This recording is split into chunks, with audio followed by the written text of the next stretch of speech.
La meilleure façon de se débarrasser d'une mauvaise habitude, c'est de la remplacer par une bonne habitude. Bonjour et bienvenue dans les secrets de Chronos. Je suis Thierry Doriot, ton coach en organisation et l'auteur de la méthode Chronos qui booste ta productivité. Aujourd'hui, nous allons voir pourquoi il te faut mettre en place de nouvelles habitudes. Mais avant ça, laisse-moi te dire que tu peux t'abonner à la chaîne en cliquant en dessous. C'est le meilleur moyen de recevoir toutes les vidéos directement dans ta boîte mail. Les nouvelles habitudes ont émergé à la suite des événements mondiaux récents tels que la pandémie de Covid-19. Celle-ci a eu un impact significatif sur les modes de vie et les habitudes de la population mondiale. Tout d'abord, le télétravail est devenu une pratique courante pour de nombreux travailleurs, ce qui a modifié les horaires de travail et les méthodes de communication. Les réunions en ligne et les conférences virtuelles ont remplacé les réunions en personne, permettant une plus grande flexibilité et une réduction des déplacements. De plus, l'importance de la santé et du bien-être est devenue une préoccupation majeure pour les gens, ce qui a entraîné une augmentation de l'intérêt pour une alimentation saine et de l'exercice régulier. Les gens cherchent à équilibrer leur vie professionnelle et personnelle pour préserver leur santé mentale. En outre, l'utilisation des technologies de l'information et de la communication a augmenté, ce qui a modifié les habitudes de consommation et de divertissement. Les gens passent plus de temps en ligne pour regarder des films, jouer à des jeux vidéo, faire des achats en ligne et rester connectés avec leurs amis et leur famille. Enfin, le commerce en ligne a connu une croissance exponentielle, ce qui a entraîné une réduction de la fréquentation des magasins physiques. Les nouvelles habitudes ont été intégrées par les événements mondiaux et les avancées technologiques.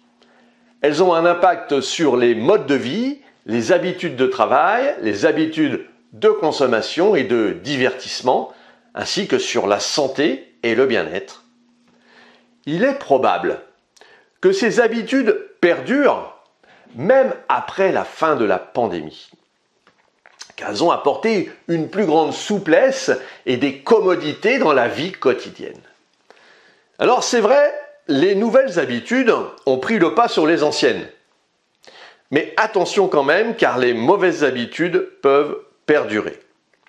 En effet, pour se débarrasser d'une mauvaise habitude, il faut en avoir conscience déjà et se dire que la vie ne peut plus durer de cette manière.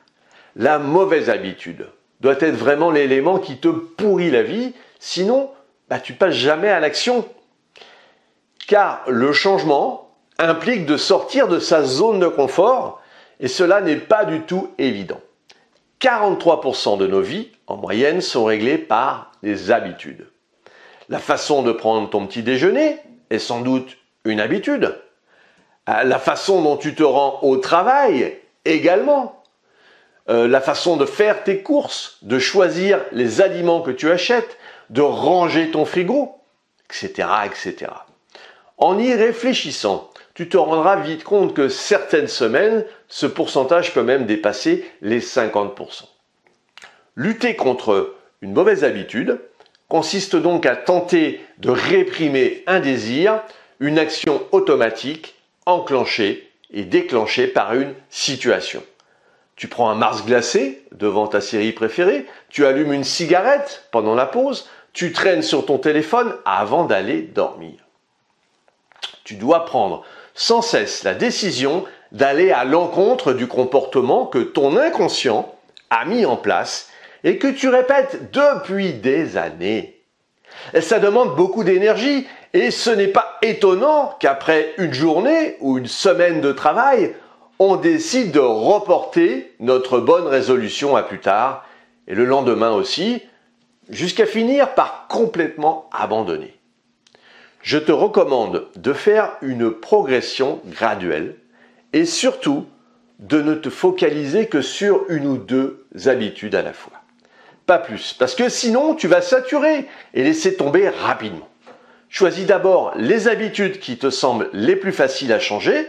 Cela t'apportera très rapidement des bénéfices et te donnera confiance pour attaquer les mauvaises habitudes, plus difficilement délogeables.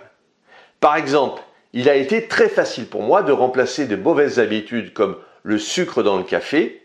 Il s'agissait toujours d'une boisson chaude contenant de la caféine, mais le goût était différent. Et j'ai incité mon cerveau à aimer ce nouveau goût et maintenant, je ne pourrais plus boire un café sucré. C'est la même chose avec le sport. Un peu de marche tous les jours et mon organisme est plus énergique. Pour les mauvaises habitudes, plus difficiles à remplacer, vas-y progressivement. Commence par un petit pas pour remplacer les mauvaises habitudes.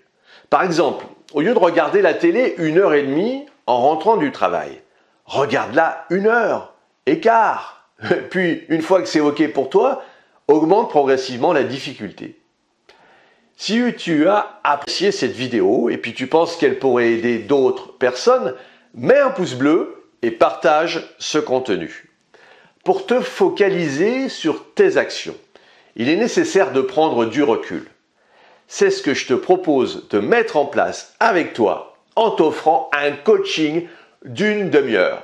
Si tu en as ras-le-bol d'être toujours dans l'urgence, nous pouvons travailler sur ton organisation et ta gestion du temps.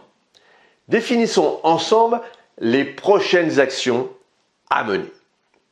Si tu veux aller plus loin dans la gestion de ton temps, et puis pour te remercier d'avoir suivi cette vidéo, j'ai mis à ta disposition un challenge défi de 5 jours pour mieux gérer ton agenda.